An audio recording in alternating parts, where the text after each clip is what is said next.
আফা বাইরে আছেন? গেট খোলো। ওরা কি আমায় মার্ডার করতে চেয়েছিল?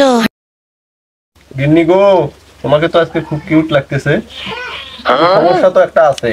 আজকে তো শনিবার, কিস্তি লাড়াবেন কুম্বালাবেন আইসি, টাকা তো নাই, কি করা যায়? তুমি কোনো চিন্তা করো না, বুদ্ধি একটা আছে।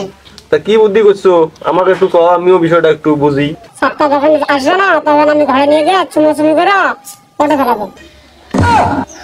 হেউ, এসব করা যায় নাকি? সপ্তাহ যখন আমি রুমে নিয়ে যাব তখন তুমি যে মারবা, বাকিটা আমি দেখবো।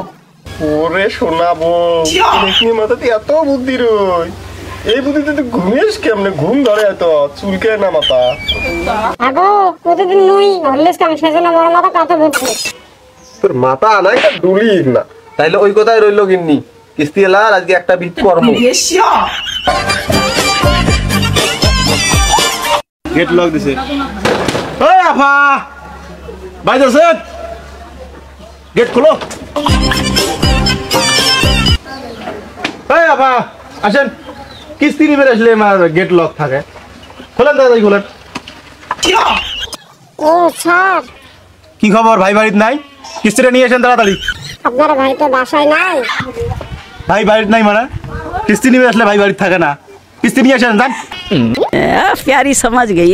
স্যার বাসায় আসেন, বাসায় থাকি। হেই, কিস্তি দেবে এইরকম কি? আর রুমে কিস্তি নেবো কেন? এখানে কিস্তি দেন। স্যার তুমি কিস্তি দেবো, আসেন আসেন। प्यारी समझ गई। হেই, ঢাকো ঢাকো ঢাকো। আপনি যেরকম ছাড় মনে করছেন আমি ওরকম ছাড় না। অতটা লোকের মতো কিস্তিটা দেন। স্যার বাড়ির টাকা নাই, কিভাবে কিস্তি দেবো? আজকে আমি কিস্তি ছাড়া যাবো না। ওইদিকে বস চাপ দিচ্ছে, আমার চাকরি চাংলায় উঠতেছে। কিস্তিটা তাড়াতাড়ি। তাহলে স্যার ঘরে আসেন না, ঘরে কিস্তি দেবো।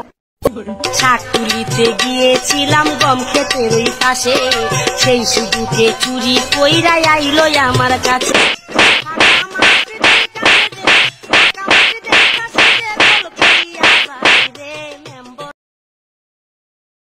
ওরা কি আমায় মার্ডার করতে চেয়েছিল?